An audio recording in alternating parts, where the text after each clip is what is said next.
Pada hari pesta syukuran 1 bulan itu, lampu kristal yang menggantung begitu menyilaukan, membuatku bisa melihat setiap klausul dingin dalam surat perjanjian itu dengan jelas. Saking silaunya, aku juga bisa melihat senyum kemenangan di sudut bibir wanita yang duduk di meja utama. Anggur merah bergoyang lembut di dalam gelas berkaki tinggi. Aku mengangkat gelasku dan menyesapnya perlahan. Rasa anggur yang sedikit asam saat masuk ke mulut ternyata meninggalkan sisa rasa manis yang aneh setelah ditelan. Tanda tangani saja. Jangan membuat suasana menjadi tidak enak. Pria itu mendorong surat perjanjian cerai ke hadapanku. Di atasnya tergeletak pena Parker yang kugunakan untuk bekerja, hadiah ulang tahun dariku untuknya tahun lalu. Saat mengatakan itu, nadanya begitu tenang, seolah-olah hanya mendiskusikan menu makan malam. Uang 2 triliun itu cukup untuk menjamin hidupmu selamanya. Aku mengangkat pandanganku. Suaraku lebih stabil dari yang kuduga. Perjanjian kesetiaan yang kita tanda tangani sebelum menikah. Sejak kau menyodorkan surat perjanjian cerai ini kepadaku, berarti secara otomatis batal, kan? Dia tertegun sejenak, lalu tertawa kecil. Alisnya menunjukkan sedikit rasa tidak sabar yang dibuat-buat. Hal semacam itu tidak punya kekuatan hukum. Dulu itu hanya untuk membujukmu saja. Begitukah? Aku meletakkan gelas anggurku dan mengambil pena itu. Saat ujung pena melayang di atas kolom tanda tangan, aku kembali menatapnya. Kau yakin 2 triliun ini hanya untuk membeli pernikahan kita? Dan bukan hal-hal lainnya? Keresahan melintas di matanya, pandangannya sudah melayang ke arah meja utama. Wanita itu duduk tegak di sana, mengenakan gaun putih dengan riasan yang sempurna. Melihatku menatap ke arahnya, dia bahkan mengangkat gelas anggurnya sedikit ke arahku, bibirnya bergerak tanpa suara, membentuk kata, "Terima kasih." Aku menunduk dan membubuhkan namaku di atas kertas. 2 kata itu kutulis dengan mantap dan berat, setiap goresannya seolah terukir. Setelah selesai, aku mendorong kembali perjanjian itu, mengambil lagi gelasku, dan mengangkatnya ke arah pria itu, juga ke arah semua tatapan di aula pesta ini baik yang bersimpati, meremehkan, maupun yang menonton drama. Selamat, selamat. Kalian akhirnya mendapatkan apa yang kalian inginkan. Selesai berkata, aku menengadahkan kepala dan menenggak habis anggur di gelasku. Anggur itu sangat keras, membuat mataku perih. Tapi aku tahu aku tidak boleh menangis. Karena ini semua baru saja dimulai. Semua berawal setahun yang lalu. Sore itu, matahari terbenam mewarnai ruang tamu dengan semburat oranye. Aku baru saja pulang dari rumah sakit setelah pemeriksaan kandungan. Kembar laki-laki dan perempuan, kata dokter semua indikatornya baik. Sambil mengelus perutku yang sedikit membuncit, aku memikirkan nama apa yang akan kuberikan untuk anak-anakku. Tiba-tiba layar ponselku menyala. Sebuah notifikasi pembaruan status Instagram. Aku membukanya. Itu dari akun tanpa nama, dengan foto profil gambar tangan bunga melati, statusnya hanya 1 kalimat, 7 tahun. Aku kembali. Disertai dengan gambar tangkapan layar lokasi di bandara. Aku menatap foto profil itu untuk waktu yang lama. Bunga melati. Aku ingat aroma ini. 3 bulan yang lalu, suatu malam, pria itu pulang sangat larut dengan bau alkohol yang pekat. Saat aku membantunya duduk di sofa, aku mencium aroma bunga melati yang samar-samar di tubuhnya. Aroma itu bukan milik parfum manapun di rumah kami, aku sangat yakin. Saat itu dia mabuk berat. Tiba-tiba dia menggenggam tanganku dan bergumam, "Vania, kau kurusan." Aku tidak bertanya lebih lanjut. Wanita hamil selalu lebih pandai menenangkan diri sendiri.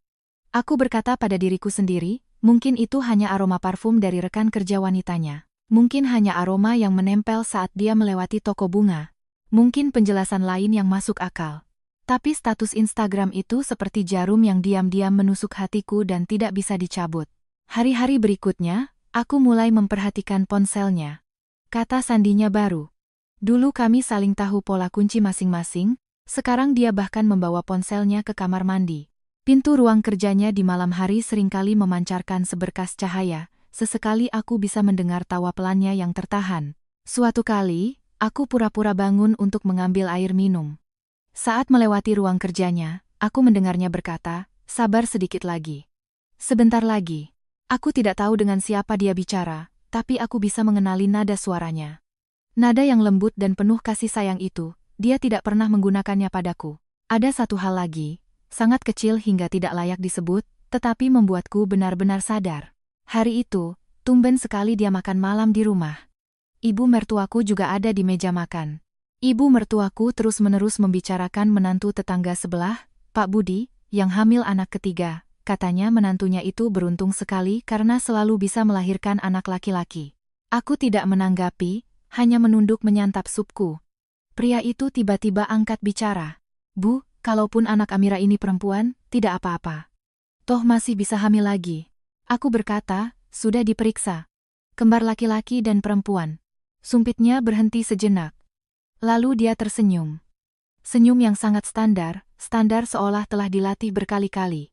Baguslah kalau begitu, katanya. Hanya 3 kata. Baguslah kalau begitu. Dia tidak menatap mataku. Pandangannya melewatiku, tertuju pada suatu tempat yang sangat jauh di luar jendela. Aku mulai melakukan penyelidikan. Tanpa suara, tanpa tangisan, tanpa melabrak ke kantor suamiku seperti di sinetron-sinetron. Aku hanya mulai diam-diam mengumpulkan apa yang kubutuhkan. Yang pertama adalah rekaman dari dashcam mobilnya. Mobilnya adalah tipe termewah. Dashcamnya memiliki fitur penyadap suara jarak jauh dan penyimpanan cloud. Sistem ini kupasang 3 tahun lalu dengan alasan khawatir akan keselamatannya di jalan. Aku merengek memintanya memasangnya. Sistem itu terhubung dengan nomor ponselku. Dia mungkin sudah lama melupakannya. Aku membuka aplikasi dan mengambil file rekaman sebulan terakhir. Seperti mengupas bawang, lapis demi lapis, dan setiap lapisnya membuatku menangis. Tapi aku tidak menangis. Rekaman pertama adalah saat dia menelepon di mobil. Waktu menunjukkan pukul 1 pagi. Di seberang telepon, suara seorang wanita terdengar terisak. Mas Baskara, aku benar-benar tidak tahan lagi. Tanpamu, apa artinya hidupku? Dia berkata, jangan bicara omong kosong. Bukankah hidupmu sekarang baik-baik saja? Suara wanita itu tiba-tiba menjadi emosional. Melihatmu menikah dan punya anak dengan orang lain setiap hari, apa ini yang disebut baik? Dulu kalau bukan karena ayahku mengancam akan bunuh diri, mana mungkin aku putus denganmu dan pergi ke luar negeri? Selama 7 tahun ini, tidak ada sehari pun aku tidak merindukanmu. Dia terdiam lama, lalu berkata dengan suara rendah, aku tidak lupa. Lalu wanita itu bertanya lagi, lalu apa rencanamu, Amira itu, dan kedua anak itu? Jawabannya cepat, secepat seolah-olah sudah dipikirkan sejak lama. Anak-anak itu tentu saja milikku. Soal Amira, aku akan mengurusnya. Beri aku sedikit waktu lagi. Wanita itu bertanya, berapa lama? Tunggu sampai anak-anak lahir dan pesta syukuran 1 bulan selesai. Nanti aku akan mencari alasan yang pantas, memberinya sejumlah uang, dan membiarkannya pergi dengan terhormat. Berapa banyak? Dia tertawa dingin. 2 triliun. Cukup untuk hidupnya beberapa generasi. Dia dari keluarga biasa, pekerjaannya hanya seorang desainer. Mana pernah dia melihat uang sebanyak itu? Bagaimana dengan kedua anak itu? Anak-anak itu bermarga Aditama, tentu saja tetap di keluarga Aditama. Dia orang luar, atas dasar apa dia bisa membawa pergi keturunan Baskara Aditama? Aku mematikan rekaman itu. Malam di luar jendela begitu pekat. Dia sedang merokok di balkon, ujung rokoknya menyala dan meredup. Aku tidak bisa melihat ekspresi di wajahnya, tapi aku sudah tidak perlu melihatnya lagi. Sejak hari itu, aku mulai mengumpulkan bukti secara sistematis. Aku mengenkripsi file rekaman dan mengunggahnya ke 3 layanan cloud yang berbeda. Lalu aku mulai menggeledah ruang kerjanya. Ruang kerja yang biasanya tidak boleh kumasuki, katanya di dalamnya ada dokumen-dokumen penting perusahaan. Tapi kuncinya hanya tergantung di gantungan kunci di dekat pintu masuk. Dia bahkan tidak repot-repot menyembunyikannya. Di dalam sebuah lemari arsip di rak paling bawah, aku menemukan beberapa perjanjian nomine saham. Itu adalah saham-saham di anak perusahaan yang dulu dia miliki atas nama kerabatnya. Sudah terlalu lama, mungkin dia sendiri sudah lupa. Setelah memeriksanya dengan teliti, aku tidak memindahkannya. Aku hanya memotretnya, lalu mencari seorang investor yang cukup profesional untuk membantuku. Setelah beberapa kali transaksi pengalihan saham yang rahasia, saham-saham itu secara bertahap dialihkan ke nama orang-orang yang bisa kukendalikan. Tidak banyak, tapi cukup untuk mencekik beberapa rantai pasokan inti perusahaannya di saat-saat kritis. Kemudian aku menemukan Andi Chandra. Dia adalah kakak dari teman sekamarku di universitas. Seorang pengacara perceraian ternama. Khususnya dalam menangani perceraian pasangan beraset tinggi. Kami bertemu di sebuah kafe yang tidak mencolok. Aku meletakkan semua bukti di hadapannya. Setelah melihatnya, dia terdiam lama, lalu berkata satu kalimat, Anda lebih pintar darinya. Aku bertanya, Jika sampai ke pengadilan, seberapa besar peluangku untuk menang? Dia menjawab, ini bukan masalah peluang menang. Ini masalah apa yang Anda inginkan. Aku berkata, aku ingin dia menanggung akibatnya. Aku ingin dia mengingat seumur hidupnya bahwa mengkhianatiku adalah penyesalan terbesarnya.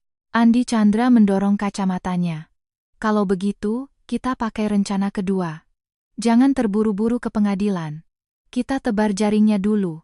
Tunggu sampai semua ikan masuk ke jaring, baru kita tarik. Selama masa itu, hidupku tampak sama seperti sebelumnya. Aku tetap berbelanja, memasak, melakukan pemeriksaan kandungan, dan berjalan-jalan seperti biasa.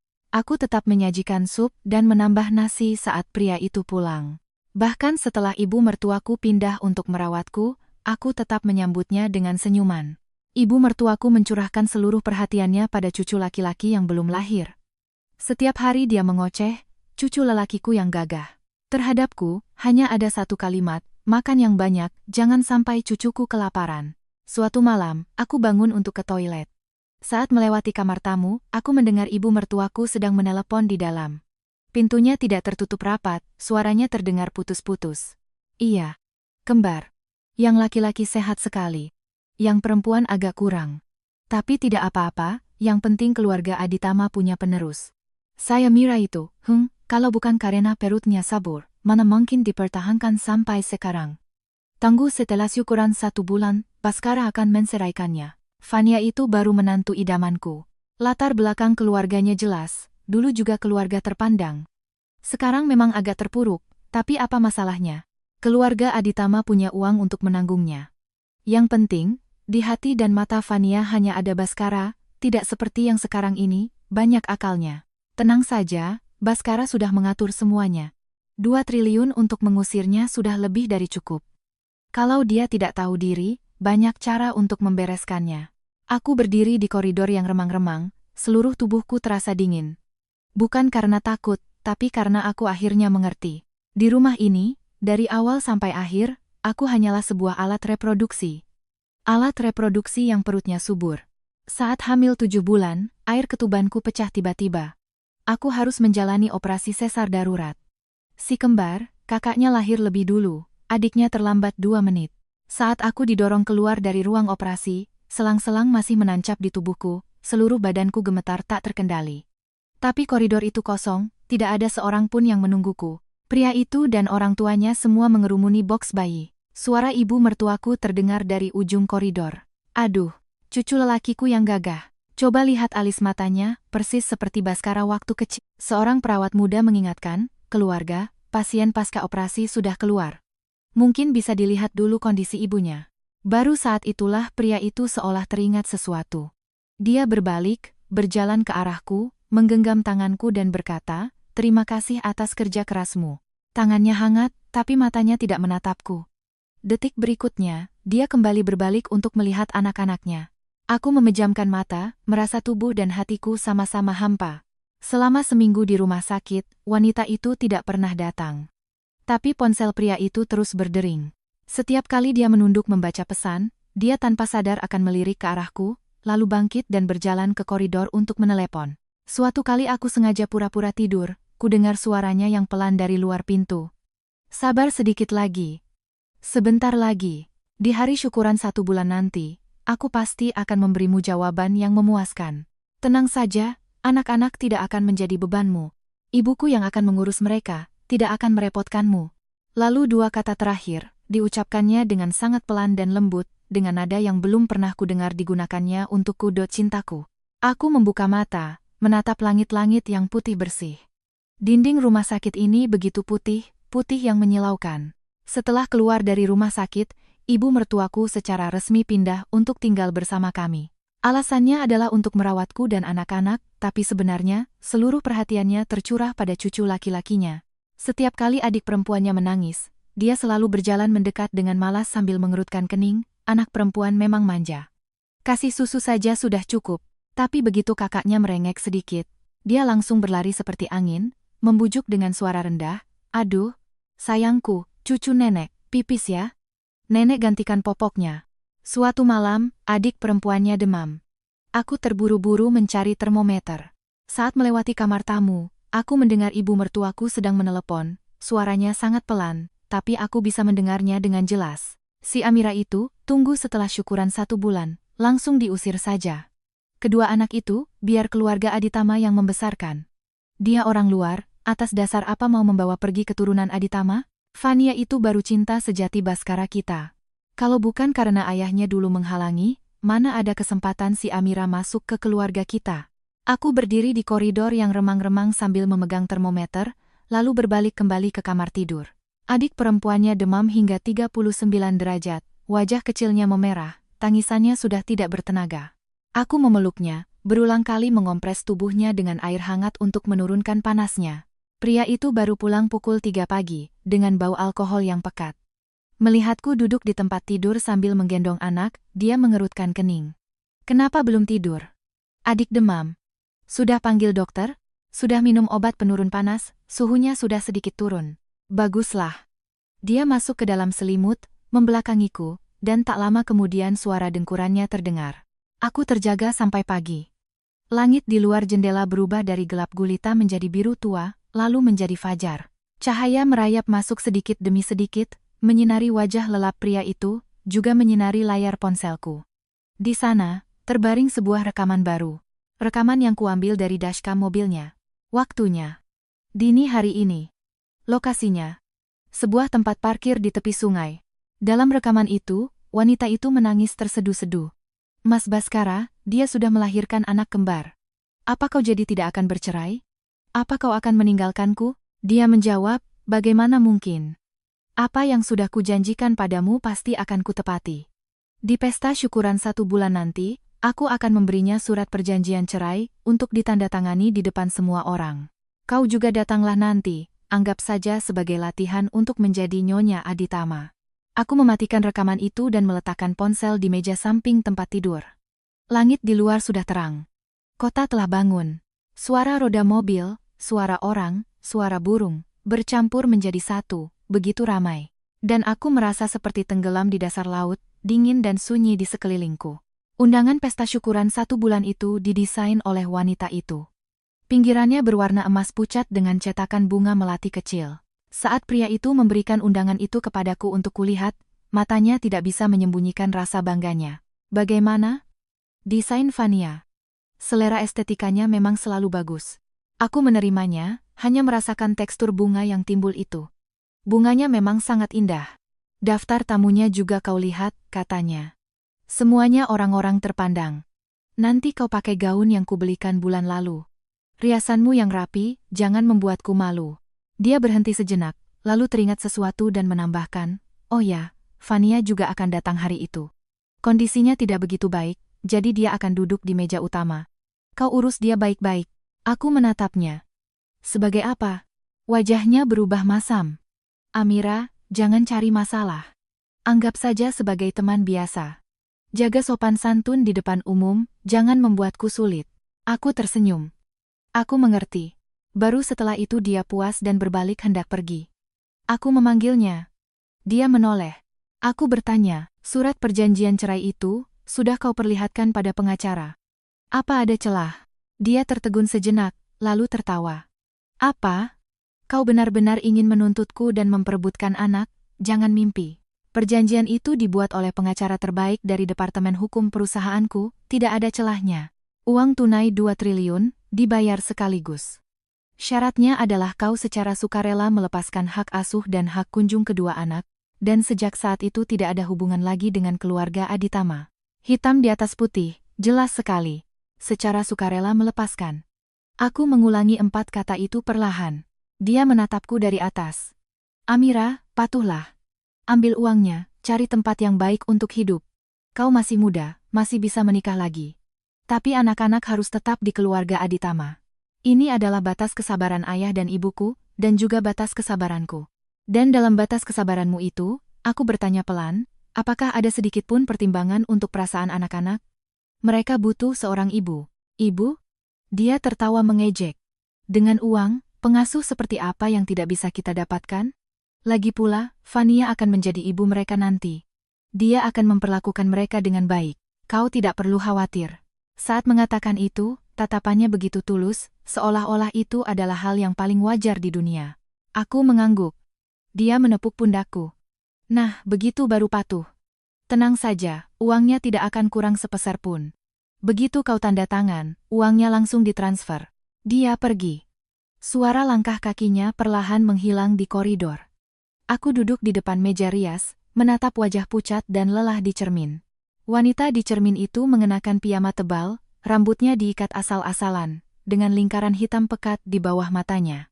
Dia tampak seperti tanaman yang dipelihara di sudut gelap, daunnya menguning, batangnya rapuh, bisa patah kapan saja. Tapi dia tidak akan patah. Aku membuka laci paling bawah, di sana ada sebuah map coklat berisi setumpuk tebal dokumen. Paling atas adalah perjanjian kesetiaan itu. Kertasnya sudah agak menguning, tapi tulisan di atasnya masih jelas. Dulu, saat sedang dimabuk cinta, dia berinisiatif menandatangani perjanjian ini, katanya untuk memberiku rasa aman, katanya dia tidak akan pernah mengecewakanku seumur hidupnya. Perjanjian itu dibuat oleh pengacaranya, berlembar-lembar. Klausul intinya hanya ada 2. Pertama, selama masa pernikahan, jika pihak suami berselingkuh, baik secara mental maupun fisik, maka ia dianggap secara otomatis melepaskan seluruh bagian pribadinya dalam harta bersama, dan harus membayar ganti rugi kerugian mental kepada pihak istri sebesar 50% dari aset lancar atas nama pribadinya saat itu. Kedua, jika pihak suami secara aktif mengajukan perceraian, kecuali jika pihak istri melakukan kesalahan besar, maka pihak suami harus mengalihkan 30% saham perusahaan yang dimilikinya atas namanya kepada pihak istri tanpa syarat. Saat itu dia memelukku dan berkata, "Sayang, tanda tangani ini. Seumur hidupmu kau akan menjadi Nyonya Aditama, tidak ada yang bisa menggoyahkan posisimu." Aku menangis terharu. Sekarang kalau dipikir-pikir, sungguh ironis. Aku meletakkan kembali perjanjian kesetiaan itu. Di bawahnya ada beberapa salinan perjanjian nomine saham. Dan di bawahnya lagi, ada laporan berbahasa Inggris yang tebal. Itu adalah rekam medis lengkap wanita itu dari sebuah pusat kesuburan di luar negeri. Aku mendapatkannya melalui koneksi pribadi. Di halaman terakhir laporan itu, sebuah kalimat dilingkari dengan pulpen merah. Pasien menderita hipoplasia uterus kongenital disertai adhesi endometrium yang parah. Probabilitas kehamilan alami kurang dari 1,1 ribu. Bahkan dengan teknologi reproduksi berbantu, probabilitas untuk berhasil hamil dan melahirkan cukup bulan juga sangat rendah. Tanggal laporan itu adalah 5 tahun yang lalu. Saat itu, dia dan pria itu belum putus. Jadi, semua cerita tentang ayahnya yang mengancam bunuh diri, terpaksa putus, pergi ke luar negeri untuk menenangkan diri, mungkin semuanya benar. Tapi yang lebih benar lagi adalah dia tahu dirinya tidak akan pernah bisa memiliki anak. Sementara pria itu, keluarga Aditama adalah keturunan tunggal selama 3 generasi. Aku menyimpan laporan medis itu, mengambil ponselku dan menelepon Andi Chandra, dering ketiga diangkat. "Ini saya. Ibu Amira, Anda sudah mempertimbangkannya?" "Sudah. Laksanakan sesuai rencana kedua yang kita sepakati sebelumnya. Waktunya tepat di hari pesta syukuran 1 bulan." "Mengerti. Semua dokumen sudah disiapkan. Pihak notaris dan media juga sudah saya hubungi. Pada saatnya, saya akan datang tepat waktu bersama tim. Terima kasih, Ibu Amira." Andi Chandra berhenti sejenak, lalu memastikan untuk terakhir kalinya, "Anda yakin tidak menginginkan hak asuh anak?" Aku terdiam beberapa detik, jari-jariku tanpa sadar meremas ponsel. "Yakin." Di seberang telepon juga hening sejenak. "Saya menghormati pilihan Anda. Kalau begitu, sampai jumpa di pesta syukuran." Setelah menutup telepon, aku membuka laci meja rias yang lain. Di dalamnya ada 2 jimat kecil. Itu adalah jimat keselamatan yang diminta ibuku dari kuil saat anak-anak lahir. Aku mengeluarkannya, menempelkannya di dadaku, memejamkan mata, dan berkata dalam hati, "Bukan maaf. Tapi ibu berjanji pada kalian. Ibu tidak akan membiarkan kalian tumbuh bersama orang yang tidak pantas. Ibu akan meratakan jalan untuk kalian, dan akan kembali menjemput kalian dengan bersih." Hari pesta syukuran 1 bulan itu, ballroom Hotel Bintang 5 dihias dengan gemerlap. Lampu kristal menjuntai dari langit-langit, membiaskan cahaya yang tak terhitung jumlahnya. Para tamu berdatangan, semuanya adalah tokoh-tokoh terkemuka di kota ini. Pengusaha, investor, pejabat, dan sosialita. Suara denting gelas, tawa basa-basi, dan pujian memenuhi ruangan. Pria itu mengenakan setelan jas pesanan khusus, rambutnya disisir rapi tanpa celah, dengan senyum lebar dia menyapa para tamu. Orang tuanya mengenakan pakaian tradisional yang meriah, menggendong si kembar, menerima ucapan selamat yang datang silih berganti. Pak Aditama, beruntung sekali. Anak kembar, ini pertanda baik yang langka. IPO Aditama Corp tahun ini, sudah di depan mata, Pak Baskara juga baru dikaruniai putra-putri. Dobel kebahagiaan. Anak-anak ini tampan dan cantik, kelihatannya pintar. Pasti akan lebih sukses dari Pak Baskara nanti. Dia tersenyum menanggapi, tapi matanya sesekali melirik ke meja utama. Wanita itu duduk di sana, mengenakan gaun cheongsam putih, riasan sempurna, dengan aura yang anggun. Dia sesekali tersenyum dan berbincang dengan tamu semeja, sikapnya elegan, seolah-olah dia adalah nyonya rumah. Seorang tamu yang akrab bertanya pelan kepada pria itu, Pak Baskara, Nona Vania itu. Dia menjawab dengan tenang, teman lama, baru kembali dari luar negeri. Kondisi Vania kurang baik, hari ini sengaja datang untuk ikut berbahagia. Tamu itu memanjangkan suaranya, lalu tersenyum penuh arti. Di tengah-tengah acara, pembawa acara naik ke panggung, mengucapkan kata-kata selamat, dan mengundang pria itu untuk memberikan pidato. Dia merapikan kerahnya, berjalan ke atas panggung. Lampu sorot menimpanya. Dia memegang mikrofon, matanya menyapu seluruh ruangan, dan akhirnya berhenti pada wanita di meja utama selama beberapa detik. Dia tersenyum lembut. Terima kasih kepada semua kerabat dan teman yang telah hadir hari ini di pesta syukuran 1 bulan putra dan putri saya. Tepuk tangan terdengar dari bawah panggung. Pada kesempatan ini, saya juga ingin mengumumkan beberapa hal pribadi kepada Anda semua. Aula perlahan menjadi sunyi. Banyak mata mulai berpindah-pindah antara pria di atas panggung, wanita bergaun putih di meja utama, dan aku yang duduk tanpa ekspresi di kursi keluarga. Dia berdeham. Pertama, saya ingin berterima kasih kepada istri saya. Kamera menyorotku. Aku mengangkat kepala, memasang senyum tipis yang sesuai. Amira, dia telah bekerja keras untukku, untuk keluarga Aditama, melahirkan sepasang anak. Jasanya tak ternilai. Tepuk tangan basa-basi terdengar. Dia mengubah nada bicaranya. Tetapi, pernikahan bukan hanya tentang melahirkan keturunan, tetapi juga tentang keselarasan jiwa dan kebersamaan jangka panjang. Sangat disayangkan.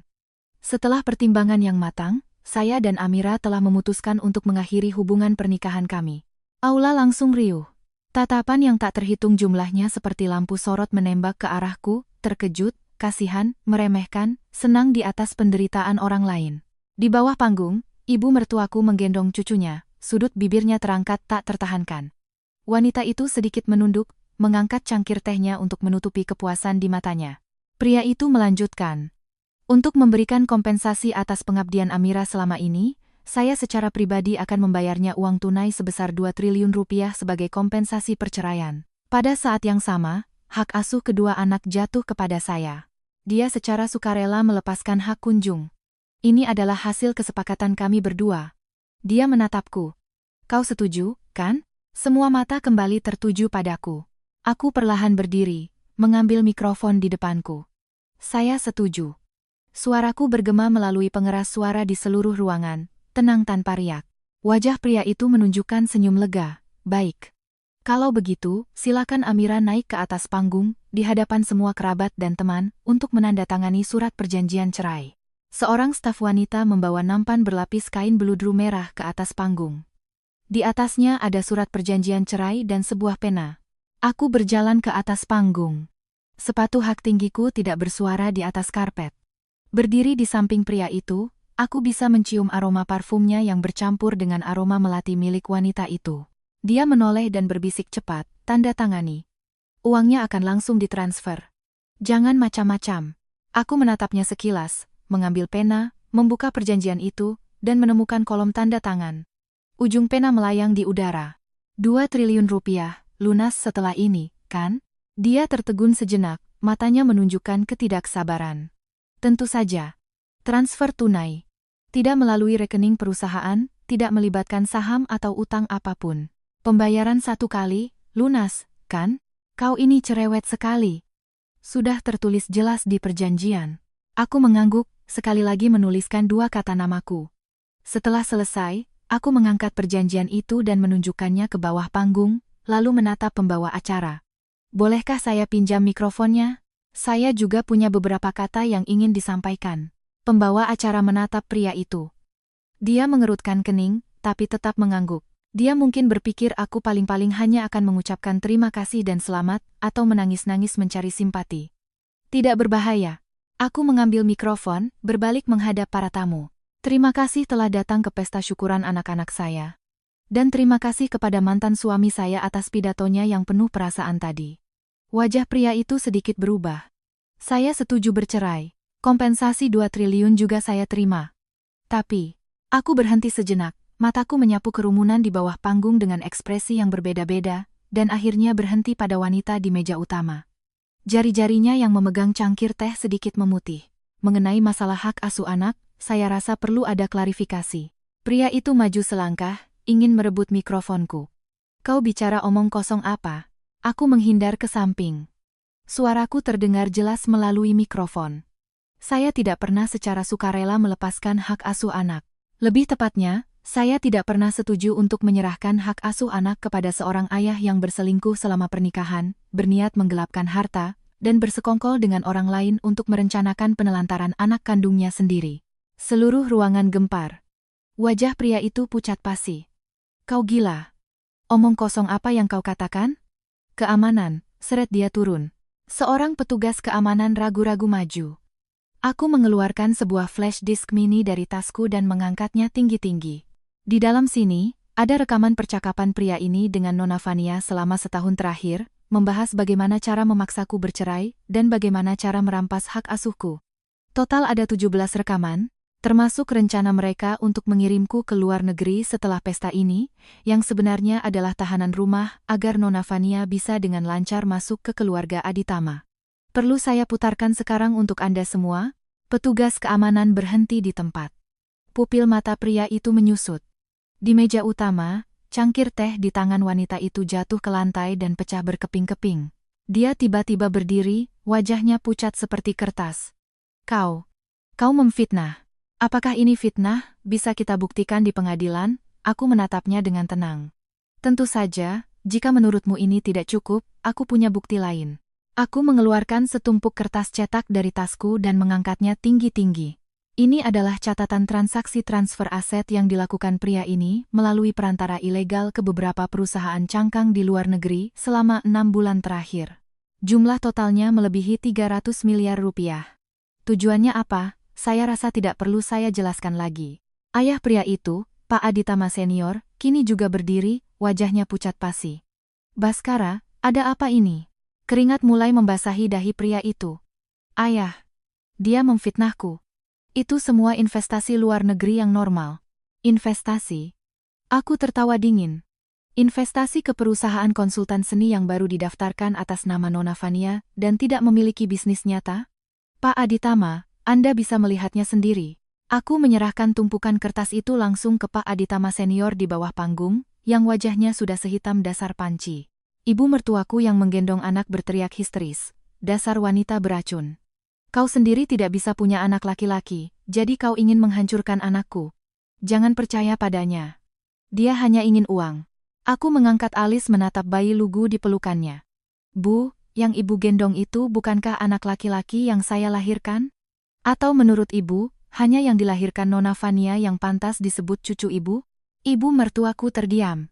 Wanita itu gemetar seluruh tubuh, menunjukku sambil menangis kepada pria itu. Mas Baskara, dia memfitnahku seperti ini. Kau harus membelaku. Pria itu mencengkeram pergelangan tanganku, kekuatannya hampir meremukkan tulangku. Sebenarnya apa maumu? 2 triliun tidak cukup. Kau mau berapa? Katakan. Aku melepaskan tangannya, maju selangkah, dan merendahkan suaraku, hanya dengan volume yang bisa kami berdua dengar. Sekarang bukan aku yang memohon padamu, tapi kau yang memohon padaku. Memohon padaku untuk tidak menyerahkan semua ini ke OJK, ke kantor pajak, dan ke wartawan berita utama besok. Matanya memerah. Kau berani? Lihat saja apakah aku berani atau tidak. Kami saling menatap. Kemarahan, kepanikan, ketidakpercayaan di matanya perlahan berubah menjadi sedikit ketakutan. Dia akhirnya menyadari bahwa wanita di hadapannya ini, wanita yang telah berbagi tempat tidur dengannya selama 5 tahun, yang telah melahirkan anak-anaknya, yang selalu patuh dan pendiam, kini memegang pisau yang bisa menghancurkannya. Dan ujung pisau itu sudah menempel di lehernya. Keheningan maut menyelimuti bawah panggung. Aku kembali mengangkat mikrofon. Mengingat pria ini melakukan kesalahan besar dalam pernikahan dan dengan niat jahat menggelapkan harta bersama, saya secara resmi mengumumkan, berdasarkan klausul dalam perjanjian kesetiaan yang kami tanda tangani sebelum menikah, saya menuntutnya untuk memenuhi kewajiban perjanjian tersebut. Pertama, secara otomatis melepaskan seluruh bagian pribadinya dalam harta bersama kami. Kedua, membayar ganti rugi kerugian mental kepada saya sebesar 50% dari aset lancar atas nama pribadinya saat ini. Pada saat yang sama, karena dia yang secara aktif mengajukan perceraian dan tidak ada kesalahan apapun dari pihak saya, berdasarkan perjanjian, dia harus mengalihkan 30% saham Aditama Corp yang dimilikinya atas namanya kepada saya tanpa syarat. Mengenai tuntutan di atas, pengacara saya telah menyiapkan semua dokumen hukumnya. Aku melihat ke arah pintu masuk ballroom. Pintu didorong terbuka. Tim pengacara beranggotakan 6 orang yang dipimpin oleh Andi Chandra, dengan setelan jas rapi, berjalan masuk dengan langkah mantap.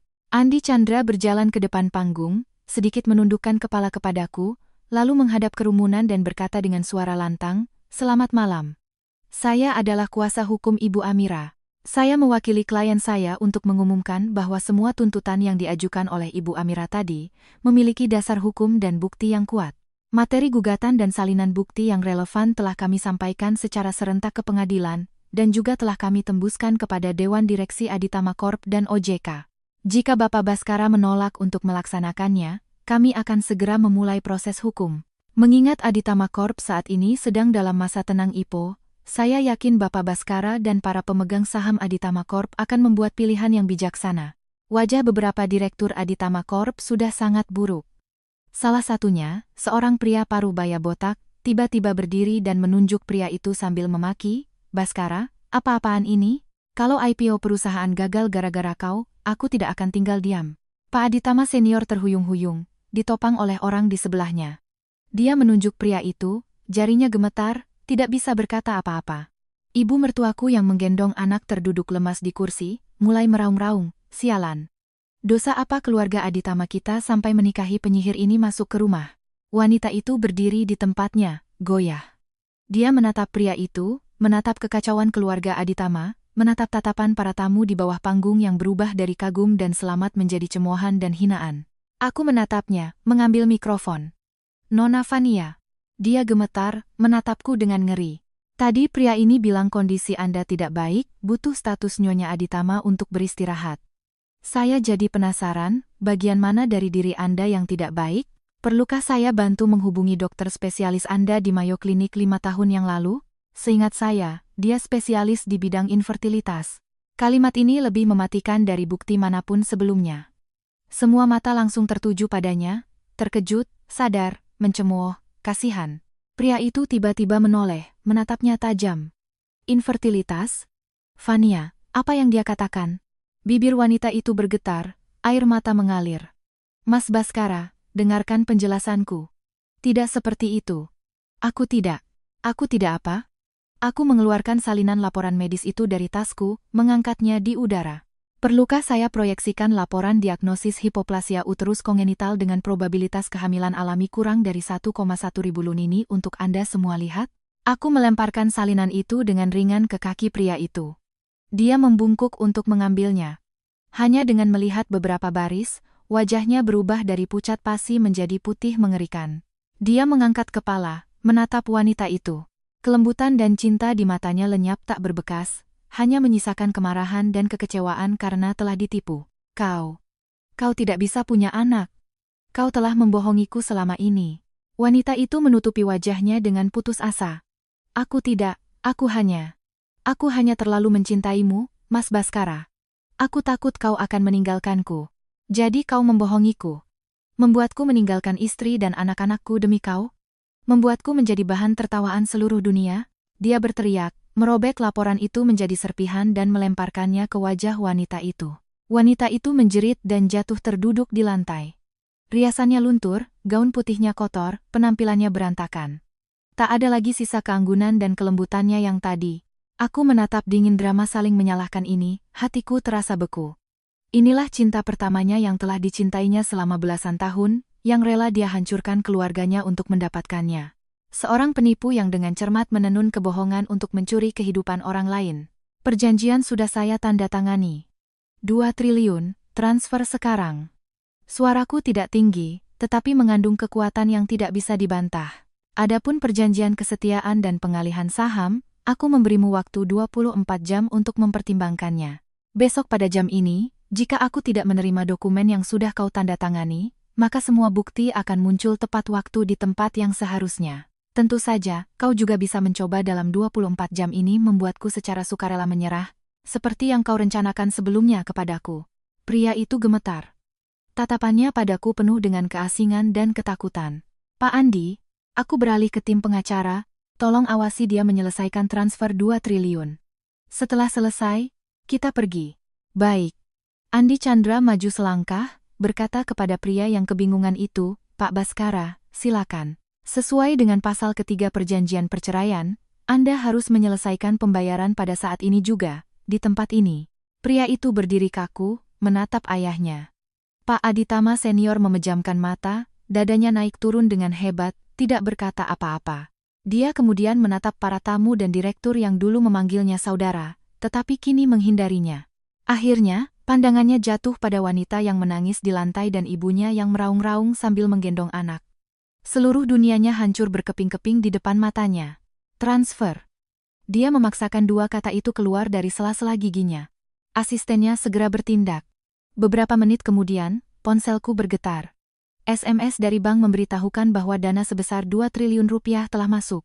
Angka nolnya ada 12, jelas sekali. Aku menyimpan ponselku, mengangguk pada Andi Chandra. Lalu aku berjalan ke arah ibu mertuaku.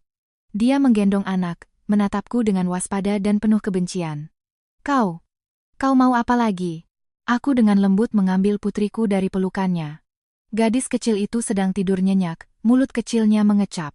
Aku kemudian melihat putraku di pelukannya. Si kecil membuka matanya yang bulat dan hitam, menatap kebingungan pada kekacauan di sekelilingnya. Bu, aku menggunakan panggilan ini untuk terakhir kalinya, anak-anak untuk sementara saya titip pada ibu. Ibu mertuaku tertegun. Kau tidak mau anak-anak? Aku menunduk, mencium kening putriku. Bukan tidak mau. Tapi bukan sekarang. Tunggu sampai semuanya beres. Tunggu sampai mereka memiliki lingkungan tumbuh yang benar-benar aman dan bersih. Aku akan kembali menjemput mereka. Bagaimanapun, sebuah keluarga dengan ayah yang berselingkuh, menggelapkan harta, dan berniat menelantarkan anak, serta calon ibu tiri yang tidak bisa punya anak, licik, dan berniat merebut posisi orang lain, sungguh tidak cocok untuk pertumbuhan anak. Benar kan, Bu? Mulut ibu mertuaku ternganga seperti ikan yang kehabisan air. Aku menatap terakhir kalinya, pada pria yang termangu di atas panggung dan wanita yang berantakan di lantai. Sambil menggendong putriku, aku berbalik, melangkah dengan sepatu hak tinggiku, selangkah demi selangkah menuju pintu keluar. Andi Chandra dan timnya mengikutiku dari belakang, suara langkah kaki mereka terdengar serempak. Saat sampai di pintu, aku berhenti, menoleh ke arah meja utama. Di sana masih berserakan pecahan cangkir teh, membiaskan cahaya lampu kristal yang menyilaukan. Aku sedikit meninggikan suaraku, memastikan orang di barisan paling belakang pun bisa mendengar. Oh ya, pria itu tiba-tiba menatapku. Ada satu hal yang lupa ku beritahu.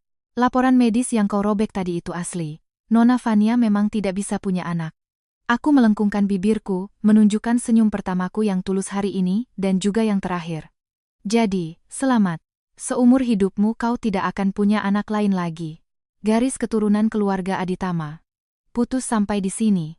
Selesai berkata, aku berbalik, mendorong pintu. Cahaya terang dari koridor menerpa masuk.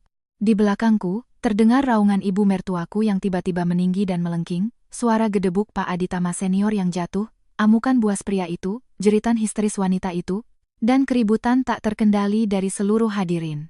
Dan aku, memeluk kehidupan kecil yang hangat dan lembut di pelukanku, berjalan menyongsong cahaya tanpa menoleh ke belakang, meninggalkan puing-puing itu. Ponselku bergetar. Pesan WhatsApp dari Andi Chandra. Ibu Amira, baru saja menerima kabar. OJK telah secara resmi memulai penyelidikan terhadap Aditama Corp atas dugaan pelanggaran keterbukaan informasi. Aset pribadi Baskara juga telah diajukan untuk dibekukan. Aku menjawab dengan satu kata. Bagus. Malam semakin larut di luar jendela. Lampu-lampu neon kota menyala satu persatu. Lalu lintas ramai. Dunia ini tidak pernah berhenti berputar hanya karena suka duka seseorang. Tapi kehidupan beberapa orang, mulai malam ini, akan berbelok ke arah yang sama sekali berbeda. Aku menunduk, menggesekkan hidungku ke pipi lembut putriku. Dia sepertinya merasa geli, mulut kecilnya bergerak, menunjukkan senyum manis tanpa sadar. Aku pun tersenyum. Jangan takut, sayang. Ada ibu di sini. Nanti, ibu akan memperjuangkan masa depan yang bersih dan terhormat untukmu dan kakakmu. Mobil itu menyatu dengan lautan cahaya, menghilang di tengah malam yang luas. Pesta syukuran yang megah dan konyol itu, bersama dengan semua perhitungan, pengkhianatan, dan air mata, terkunci selamanya di balik pintu tebal itu. Tapi aku tidak menyangka, 24 jam kemudian, perkembangan situasinya jauh di luar dugaanku. Pukul 10 pagi keesokan harinya, aku sudah duduk di kantor Andi Chandra. Di hadapanku ada 2 dokumen. Satu perjanjian pengalihan saham, yang lain surat konfirmasi pelaksanaan perjanjian kesetiaan. Kolom tanda tangannya kosong. Pria itu tidak mengirimkannya kembali sebelum batas waktu. Bahkan tidak ada satu telepon pun. Andi Chandra melihat jam. 10,3. Dia terlambat. Sesuai rencana, kita harus memulai proses hukum. Jangan terburu-buru. Aku mengangkat cangkir kopiku dan menyesapnya perlahan. Beri dia waktu setengah jam lagi. Sebenarnya, aku lebih tahu dari siapapun apa yang sedang dilakukannya. Sejak dini hari tadi, alat perekam yang kutinggalkan di mobil pria itu telah mengirimkan rekaman baru. Waktunya pukul 2 pagi. Lokasinya di ruang direktur utama di kantornya. Di dalam ruangan tidak hanya ada dia, tetapi juga ayahnya, Pak Aditama Senior, Kepala Departemen Hukum Perusahaan, dan 2 perwakilan pribadi dari pemegang saham terbesar. Dalam rekaman itu, suara Pak Aditama Senior terdengar serak dan lelah, seolah-olah tidak tidur semalaman. Kau sadar tidak apa yang telah kau lakukan? Tim investigasi OJK sudah datang jam 8 pagi tadi. Sekarang, mereka sedang memeriksa semua pembukuan. Uang yang kau transfer ke luar negeri itu, kau pikir tidak akan ketahuan? Catatan transaksi dari perantara ilegal itu, mereka sudah pegang yang aslinya. Dan 300 miliar yang kau cuci melalui beberapa perusahaan cangkang, setiap transaksinya, mereka punya catatannya. Suara pria itu terdengar seperti binatang buas yang terperangkap dalam sangkar. Ayah, sekarang bicara ini apa gunanya? Yang terpenting sekarang adalah bagaimana cara menghentikan investigasi OJK. Atau aku coba hubungi Pak Rahmat, dia punya hubungan baik dengan kita. Kau hubungi siapapun tidak akan ada gunanya. Pak Aditama Senior memukul meja dengan keras. Kau pikir ini sengketa bisnis biasa? Yang dipegang lawan adalah rangkaian bukti yang lengkap. Dari transfer pertamamu sampai yang terakhir, setiap transaksi ada waktu, jumlah, rekening, dan perantaranya. Ini bukan sesuatu yang bisa dilakukan oleh wanita biasa, kau mengerti tidak? Sudah berapa lama dia merencanakan ini di sampingmu? 1 tahun. 2 tahun. Kau jingran sama sekali tidak sadar. Setelah hening yang lama, pria itu berkata dengan suara rendah, bagaimana mungkin? Dia kan hanya seorang desainer. Dari mana dia punya koneksi dan sumber daya seperti ini? Kau sampai sekarang masih belum mengerti. Suara Pak Aditama Senior penuh dengan kekecewaan. Kau tidak pernah benar-benar mengenal wanita seperti apa yang kau nikahi. Suara Kepala Departemen Hukum menyela, kering dan dingin. Pak Baskara, dari sudut pandang hukum, saya akan menganalisis situasi Anda saat ini. Pertama, investigasi pelanggaran keterbukaan informasi oleh OJK, jika terbukti. Rencana IPO Aditama Corp setidaknya harus ditunda 3 tahun. Itu pun perkiraan paling optimis. Kemungkinan terburuknya, jika ditemukan ada penyembunyian transaksi afiliasi yang material dan perubahan pengendali efektif secara sengaja, izin IPO bisa dicabut langsung. Kedua, mengenai perjanjian kesetiaan itu, kami semalam telah meminta 3 ahli hukum perkawinan terkemuka untuk menilainya. Kesimpulannya sama, sepenuhnya sah dan berlaku. Saat perjanjian ditandatangani, kedua belah pihak cakap hukum, isinya tidak melanggar peraturan perundang-undangan yang bersifat memaksa, dan ada catatan notaris. Ketiga, mengenai penggelapan aset 300 miliar itu, pihak lawan tidak hanya memiliki catatan transaksi bank, tetapi juga rekaman kesaksian dari perantara ilegal. Ini sudah bukan lagi ranah sengketa perdata. Jika pihak lawan memilih untuk melapor ke polisi, dan polisi turun tangan, Anda bisa menghadapi tuntutan pidana. Tuntutan pidana? Suara pria itu jelas panik. Tuntutan pidana apa? Penggelapan jabatan, penyalahgunaan dana, penggelapan pajak, kau hitung saja sendiri, totalnya bisa dihukum berapa tahun. Keheningan panjang. Dalam rekaman hanya terdengar napas yang berat dan detak jam dinding. Lalu suara seorang perwakilan pemegang saham terdengar, pelan, setiap katanya seperti vonis. Pak Baskara, kami beberapa pemegang saham datang hari ini bukan untuk membantu Anda menyelesaikan masalah. Kami datang untuk memberitahu Anda, jika karena masalah pernikahan pribadi Anda menyebabkan kegagalan IPO perusahaan, kami akan menuntut pertanggungjawaban pribadi Anda. Anda tahu apa artinya itu? Pria itu tidak menjawab. Dia mungkin tahu. Dalam perjanjian pemegang saham perusahaan ada satu klausul. Jika karena kelalaian besar dari pengendali efektif menyebabkan kegagalan IPO perusahaan, pengendali efektif harus memberikan ganti rugi kepada seluruh pemegang saham dengan aset pribadinya. Itu adalah angka yang astronomis. Jual dirinya pun tidak akan cukup untuk membayarnya. Sekarang satu-satunya jalan keluar, kata Kepala Departemen Hukum, adalah memenuhi semua tuntutan pihak lawan. Pengalihan saham, ganti rugi kerugian mental, semuanya. Selama dia tidak menuntut, tidak melapor ke polisi, kita masih punya ruang untuk negosiasi. Kalau tidak apa? Kalau tidak, bersiaplah untuk merayakan ulang tahun ke-40 Anda di penjara. Rekaman itu berhenti di situ. Aku mematikan pemutar dan meletakkan ponsel kembali di meja. Andi Chandra menatapku. Bagaimana? Tunggu lagi, kataku. 10:15. Ponselku berdering. Nomor tidak dikenal, tapi aku mengenalinya. Itu nomor pribadi Pak Aditama Senior, tidak pernah ganti selama bertahun-tahun. Aku menjawabnya. Amira. Suara Pak Aditama Senior terdengar jauh lebih tua, seolah-olah menua 10 tahun dalam semalam. Ini saya, Pak Aditama. Kita bicara. Bicara apa? Semua hal, saham, kompensasi, anak-anak, semuanya. Datanglah ke ruang kerjaku, kita bicara tatap muka. Aku melirik Andi Chandra. Dia menggelengkan kepala sedikit.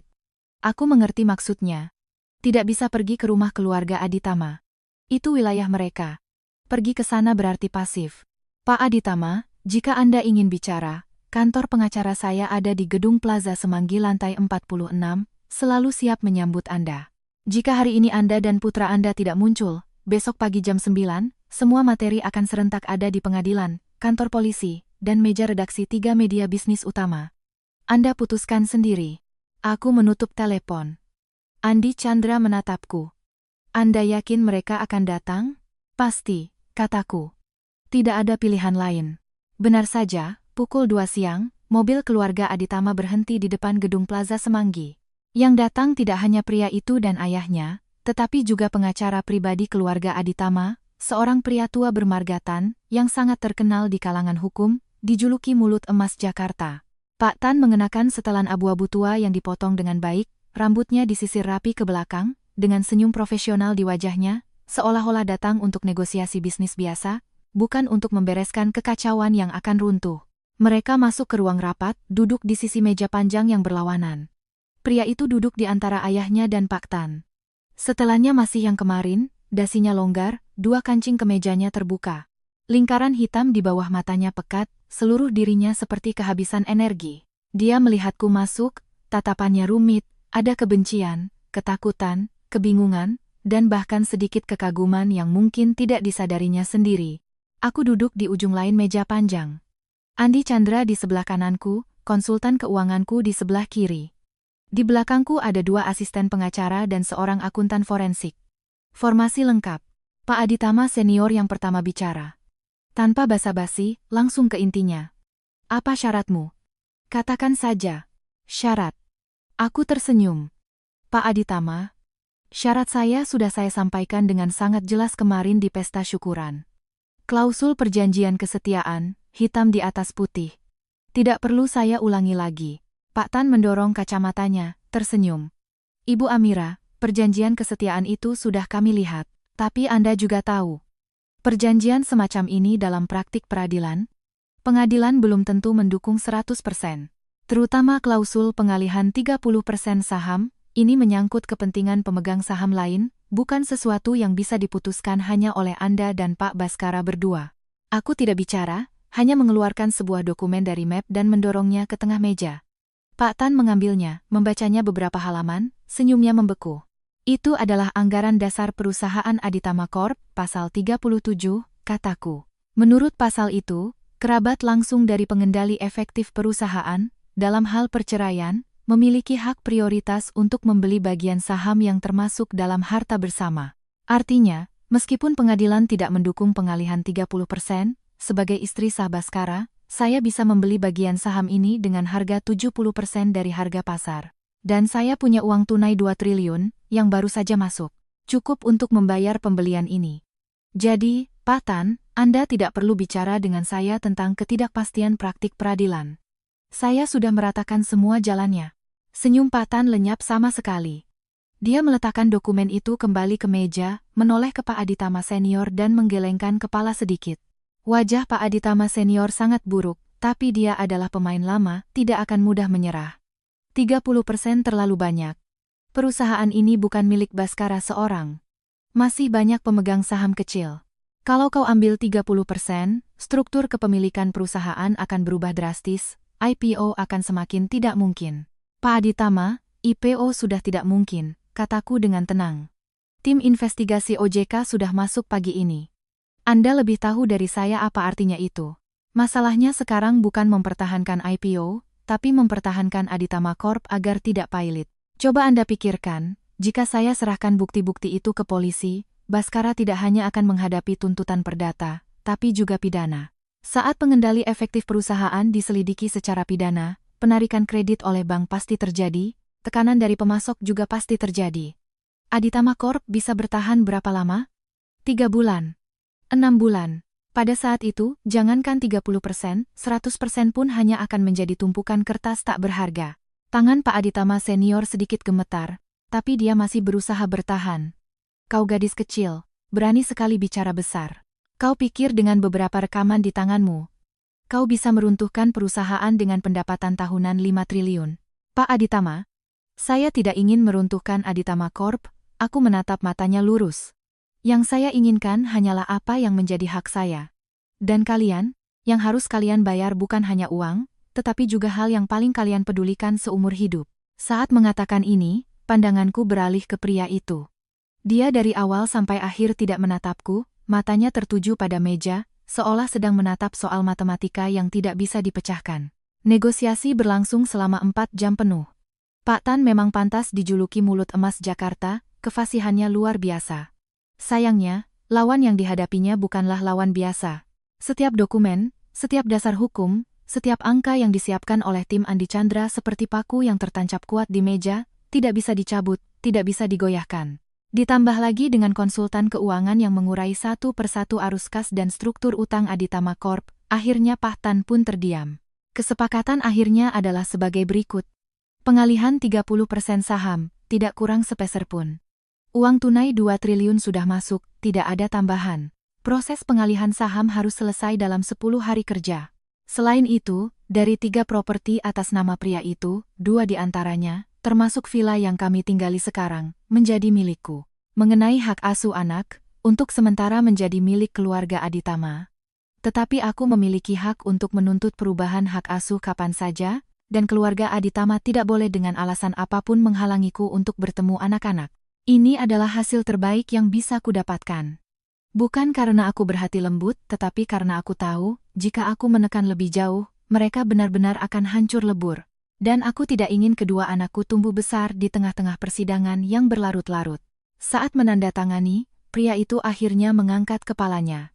Dia menatapku menandatangani namaku di perjanjian, tatapannya rumit seperti air yang keruh. Kapan kau mulai merencanakannya? Tiba-tiba dia bertanya, suaranya serak, tidak seperti suaranya sendiri. Kapan mulai? Aku menutup-tutup penaku, mengangkat kepala menatapnya. Sejak malam pertama kau mengigau memanggil nama Fania. Wajahnya berubah. Kau tidak ingat, kataku. Kau pulang mabuk, aku membantumu duduk di sofa. Kau menggenggam tanganku dan berkata, Fania, kau kurusan. Itu yang pertama. Lalu ada yang kedua, ketiga kalinya. Kau pikir kau menyembunyikannya dengan baik. Sebenarnya, setiap kali kau mengigau, aku mendengarnya. Ponselmu ganti kata sandi, tapi dashcam mobilmu tidak. Kau membawa ponselmu ke kamar mandi saat mandi, tapi sinkronisasi cloudmu tidak kau matikan. Setiap kali kau menemuinya, mobilmu parkir di tempat yang sama di tepi sungai, waktu yang sama, tidak peduli hujan atau badai. Kau pikir kau menyembunyikannya dengan sangat baik. Sebenarnya, kau terus-menerus merekam setiap gerak-gerikmu sendiri, menyimpannya di cloud, di dashcam, di semua tempat yang bisa kulihat. Dia terpaku, bibirnya bergetar beberapa kali, tidak ada suara yang keluar. Kau tidak pernah serius memperlakukanku, kataku, suaraku tidak keras, tetapi setiap kata seperti paku yang menancap di udara. Kau menikahiku bukan karena cinta, tapi karena aku patuh, mudah dikendalikan, dan perutku subur. Kau menahanku di sisimu selama 5 tahun, bukan karena aku begitu baik, tapi karena kau butuh alat reproduksi yang berkualitas untuk meneruskan garis keturunan keluarga aditamamu. Dan begitu tugas ini selesai, kau tidak sabar ingin membuangku, menggantinya dengan cinta sejatimu itu. Kau bahkan tidak mau menunggu sampai anak-anak berusia 1 bulan. Kau menunggu di luar ruang bersalin saat aku melahirkan. Hal pertama yang kau lakukan bukan melihatku, tapi memotret anak-anak dan mengirimkannya ke Vaniamu. Hentikan. Dia mencoba menyela. Biar aku selesaikan. Aku mengangkat tangan menghentikannya. Kau pikir 2 triliun itu banyak, cukup untuk hidupku beberapa generasi. Kau pikir aku akan mengambil uang itu dan pergi dengan patuh, menghilang dari duniamu. Kau bahkan berpikir, meskipun aku tidak setuju, kau bisa menggunakan berbagai cara untuk memaksaku setuju. Pernahkah kau berpikir, 2 triliun yang sama, di tanganku dan di tanganmu, apa bedanya?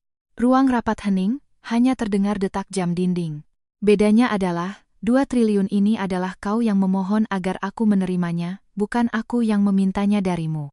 Bedanya adalah, mulai hari ini, kau tidak hanya harus memberiku 2 triliun, tapi juga 30% saham, 2 rumah, dan ketakutan seumur hidup akan dituntut perubahan hak asuh anak. Bedanya adalah, kau pikir kau telah membuang sebuah beban, padahal kau telah secara pribadi menyerahkan sebilah pisau ke tanganku. Aku mendorong perjanjian yang sudah ditandatangani ke tengah meja dan berdiri. Kau bukan bertanya kapan aku mulai merencanakannya? Akan kuberitahu. Sejak malam kau mengigau memanggil nama Vania, aku sudah tahu bagaimana pernikahan ini akan berakhir. Sejak saat kau di luar ruang bersalin hanya melihat anak-anak sekilas, lalu menunduk melihat ponsel, aku sudah tahu bagaimana kau akan memperlakukanku. Sejak malam ibumu menggendong cucu laki-lakinya dan berkata anak perempuan agak kurang, aku sudah tahu bagaimana keluarga aditamamu akan memperlakukan putriku. Jadi, jangan tanya kapan aku mulai merencanakannya. Seharusnya kau bertanya, bagaimana kau bisa membuat seorang wanita yang telah melahirkan anak-anakmu menghabiskan waktu setahun penuh untuk membongkar satu persatu papan catur yang telah kau susun dengan rapi? Pria itu duduk di kursinya, tidak berkata apa-apa. Wajahnya tanpa ekspresi, seperti patung lilin. Tapi aku melihat tangannya gemetar. Jari-jarinya di atas meja sedikit bergetar, tidak bisa berhenti. Pak Aditama senior berdiri, menatapku dalam-dalam. Tatapan itu mengandung sesuatu yang tidak bisa kubaca. Bukan kemarahan, bukan penyesalan, lebih seperti sebuah pencerahan yang terlambat, sangat terlambat. Kau jauh lebih hebat dari ibumu. Tiba-tiba dia mengucapkan kalimat yang aneh. Aku tertegun sejenak, lalu sadar. Dia sedang membicarakan ibu mertuaku, wanita yang seumur hidupnya hidup dalam bayang-bayang suaminya, yang diabaikan oleh suaminya selama puluhan tahun dan mengisi kekosongannya dengan menggendong cucu. Pak Aditama senior mungkin melihat sesuatu dalam diriku yang tidak pernah dilihatnya pada istrinya. Sesuatu kekuatan wanita yang tidak pernah benar-benar diakuinya seumur hidupnya. Aku tidak menanggapi. Aku hanya mengambil tasku, mengangguk pada Andi Chandra, lalu berbalik dan berjalan keluar dari ruang rapat. Di belakangku terdengar suara tertekan pria itu, seperti dipaksa keluar dari tenggorokannya. Amira. Aku berhenti, tidak menoleh. Anak-anak. Kapan kau akan menemui mereka? Aku akan memberitahumu. Saat pintu tertutup di belakangku, aku mendengar suara benturan keras dari dalam ruang rapat, seperti sesuatu yang berat menghantam meja. Di dalam lift hanya ada aku seorang. Dinding cermin memantulkan wajahku. Riasanku sedikit luntur, mataku penuh dengan garis merah, bibirku pecah-pecah. Terlihat sangat berantakan. Tapi aku menatap diriku di cermin, tiba-tiba tersenyum. Bukan senyum pahit, bukan senyum mengejek. Senyum lega. Selama setahun penuh, 365 hari, aku memainkan peran sebagai istri yang patuh, baik hati, dan pasrah di rumah itu. Berapa banyak makanan dingin yang kumakan sendirian di dapur, berapa banyak sindiran pedas dari ibu mertua yang kudengar, berapa banyak punggung pria itu yang kulihat pergi di tengah malam. Aku bertahan. Bukan karena aku lemah, tapi karena aku sedang menunggu. Menunggu saat yang tepat. Menunggu jaring terbesar. menunggu semua ikan masuk ke dalamnya. Lalu menarik jaring itu sekaligus. Sekarang, jaringnya sudah ditarik. Pintu lift terbuka di lobi. Aku berjalan keluar. Sinar matahari di luar terasa agak menyilaukan. Ponselku bergetar. Pesan dari Andi Chandra. Ibu Amira, dokumen perubahan akta perusahaan untuk pengalihan saham sudah disiapkan. Besok pagi saya akan menemani Anda untuk mengurusnya. Aku menjawab dengan satu kata, baik. Berdiri di depan gedung perkantoran, aku melihat lalu lalang mobil di jalan. Tiba-tiba aku teringat si kembar. Wajah kecil adik perempuannya, mata hitam legam kakak laki-lakinya. Aku teringat malam ketika adik perempuannya demam di rumah sakit. Aku memeluknya, berulang kali mengompres tubuhnya. Pria itu mendengkur di kamar sebelah. Aku teringat ibu mertuaku menggendong kakak laki-lakinya, dan berkata sayangku, cucu nenek, sementara adik perempuannya terbaring di ujung lain boks bayi, membuka matanya yang polos, diam, tidak menangis, seolah mengerti segalanya. Aku teringat pria itu berkata dengan uang, pengasuh seperti apa yang tidak bisa didapatkan? Dengan nada yang begitu wajar, tanpa rasa bersalah sedikit pun. Mereka tidak akan memperlakukan putriku dengan baik. Aku tahu itu. Selama aku tidak ada di rumah itu, tidak ada yang akan tulus menyayangi gadis kecil itu. Ibu mertuaku lebih menyukai anak laki-laki, matanya hanya tertuju pada cucu kesayangannya. Pria itu, hatinya hanya untuk bisnisnya dan cinta pertamanya. Anak-anak baginya hanyalah alat penerus keturunan. Adapun wanita itu, Fania. Dia lebih tidak mungkin lagi tulus merawat anak yang bukan darah dagingnya, terutama anak yang akan selalu mengingatkannya pada fakta bahwa dia tidak bisa punya anak. Jadi aku akan kembali. Bukan sekarang, tapi suatu hari nanti. Setelah aku mengatur semuanya, setelah aku bisa memberikan anak-anakku lingkungan yang benar-benar aman dan bersih, aku akan kembali menjemput mereka. Bukan satu, tapi keduanya. Putraku maupun putriku, mereka adalah darah dagingku. Tidak ada yang boleh merenggut mereka dariku. Tidak ada yang boleh membiarkan mereka tumbuh di dalam keluarga yang menyimpang dan tidak normal. Aku mencegat sebuah taksi, masuk, dan menyebutkan nama hotel. Mobil mulai berjalan. Aku bersandar di kursi belakang, memejamkan mata, mendengarkan deru mesin yang rendah.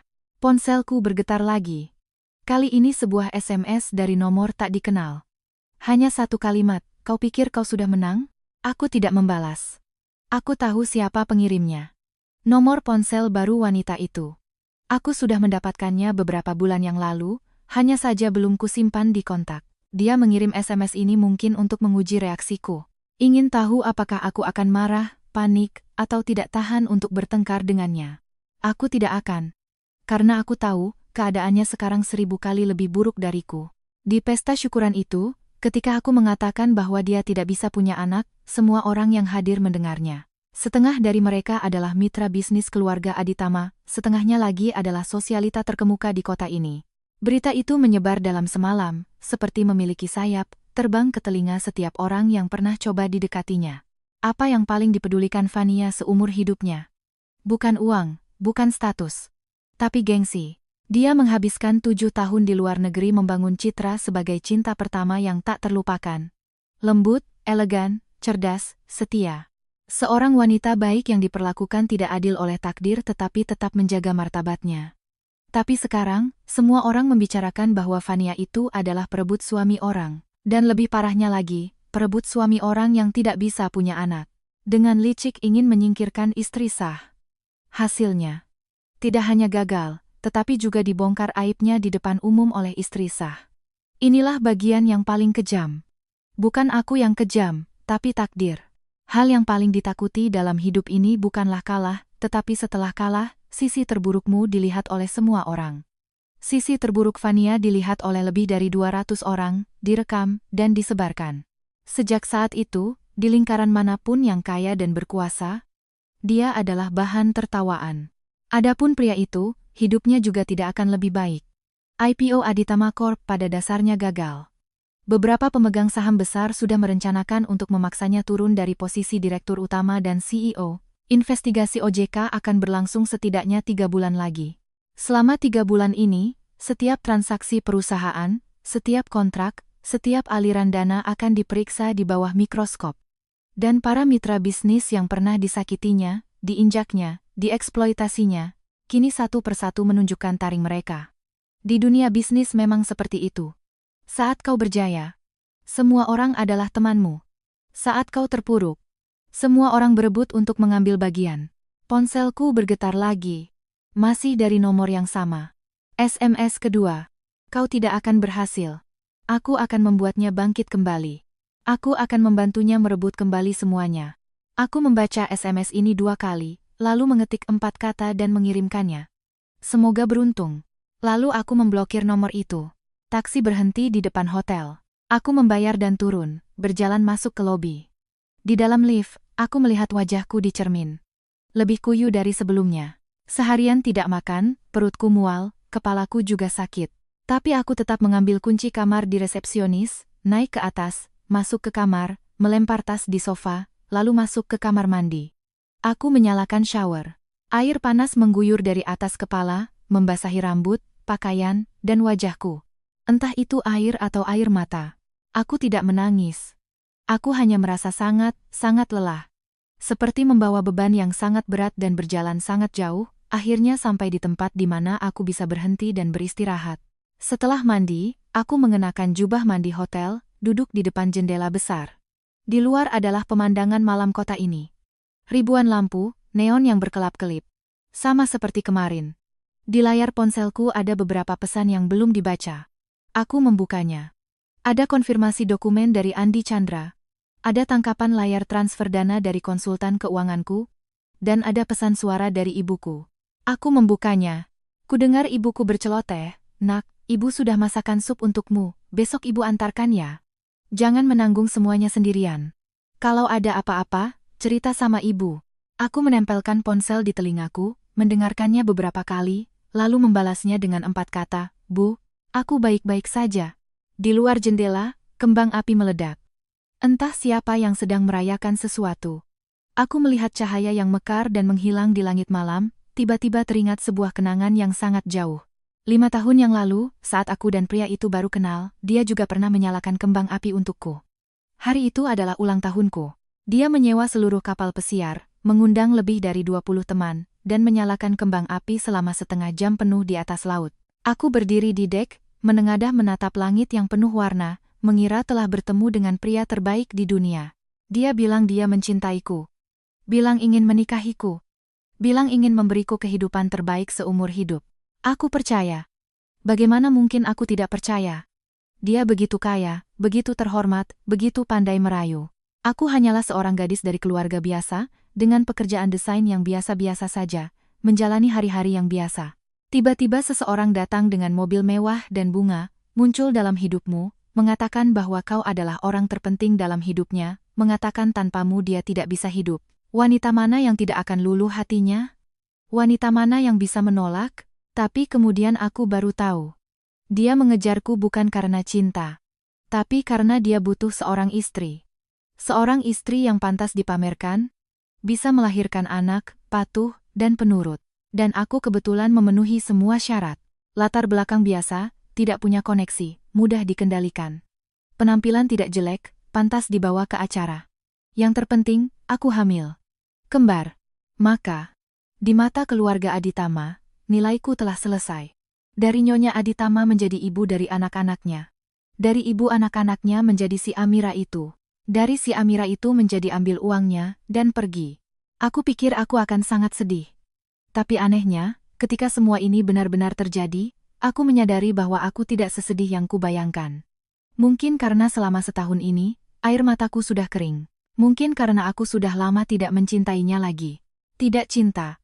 Penemuan ini sebenarnya lebih menyakitkan daripada pengkhianatan manapun. Karena ketika kau menyadari bahwa kau tidak lagi mencintai seseorang, barulah kau benar-benar sadar bahwa pernikahan kalian sudah lama mati.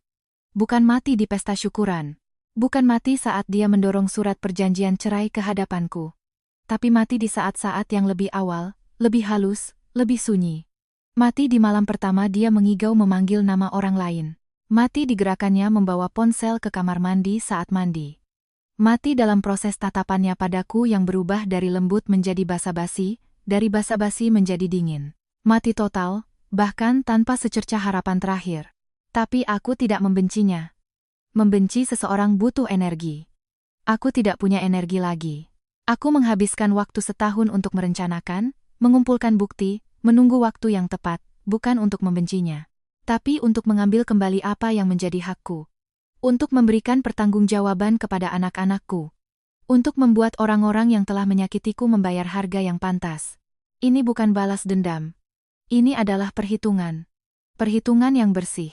Kembang api di luar jendela telah berhenti. Langit malam kembali sunyi. Lampu-lampu kota di kejauhan berkelip-kelip, seperti bintang-bintang yang tak terhitung jumlahnya yang tidak akan pernah jatuh. Aku bersandar di kursi, memejamkan mata, teringat wajah kecil putriku. Dia begitu kecil, begitu lembut, seperti segumpal kapas di pelukan.